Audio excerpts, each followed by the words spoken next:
operation sathabada adiki makhoite ambush tarpata attack tarpata khulai la akal chain ki khot ki ba kari kara adu mathok do wathok mayam da CRPF na respond react tarpum tamda retaliate tarpum tamda makhoin misam miyam da onsil laga actor random firing taw na mi kaya hat ki ba thok do pangile gredna adiki kanota akhoi ki nupi kya ki akhoi ki ikai khumna ba manghan ba ki thok do kaya ma le gredna asumit thok do ka se hojik cobra battalion ngasagi cobra commando ne hai sing se ma sing do egara tampak do egara ka dai do anywhere somewhere kana mana makhoi ki kana loop amana group amana akhoi khulai pa kangbu amana ne makhoi attack tor pa ambush tor pa makhoi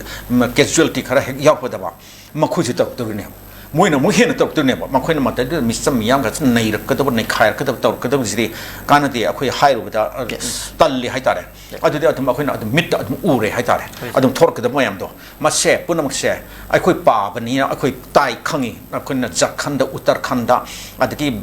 Bihar da kari da kadai da Andhra Pradesh to gi ba tel tho to gi moyam do akhoi loin lei hai tare record ta ji on kan da adu loin yaw re le ngak ni newspaper India ki newspaper mayam maming sala sala ba da Hindu ga no phong ba telegraph no phong ba adu mayam se paing le gra tare adu wari mayam ma aduna makhoi ki brutality makhoi cruelty makhoi barbarity kari kara as paing thor kani will suddenly emerge all that kind of unwanted makhoi ki no mayam do undesirable behavior mayam do loina song thor kane ba aduna simui pot si lei aduna sigi kano duni adugi reflection ne hoji ukhul da tho ise makhoi ki mi sor pa matam da makhoi tumina lekte aduga akhoi gi moi akhoi masel community masel civilian masel tong na bumutam ti moi na pham ga lep ga yeng le ba hai ba sine ba adu makhoi na lep ga yeng ba na tro kano da akhoi gi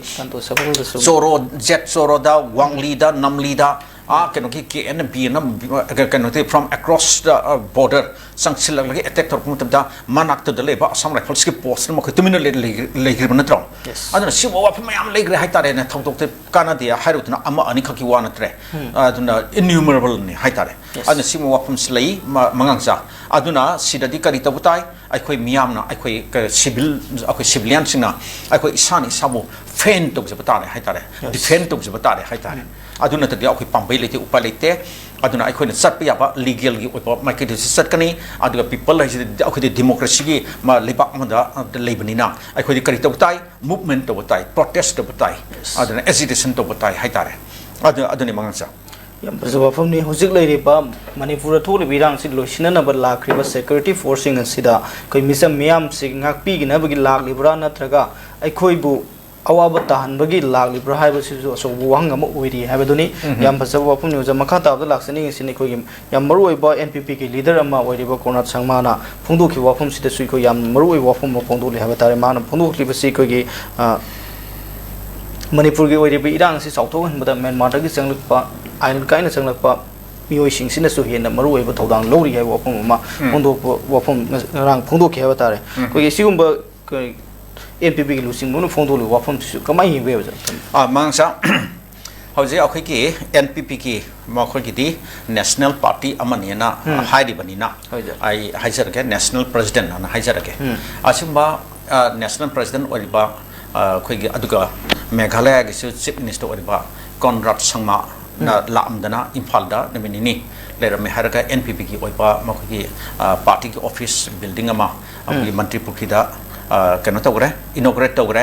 adaki ngarang si akoi ge MSFDS auditorium da makoi party ko ba annual general body meeting ma phangre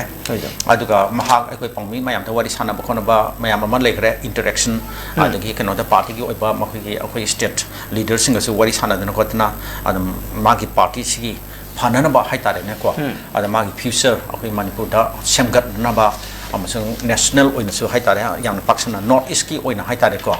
national mark hack pura in the total in the true sense of the term haidraga su ba okay north east di okay NPP si su masu yang na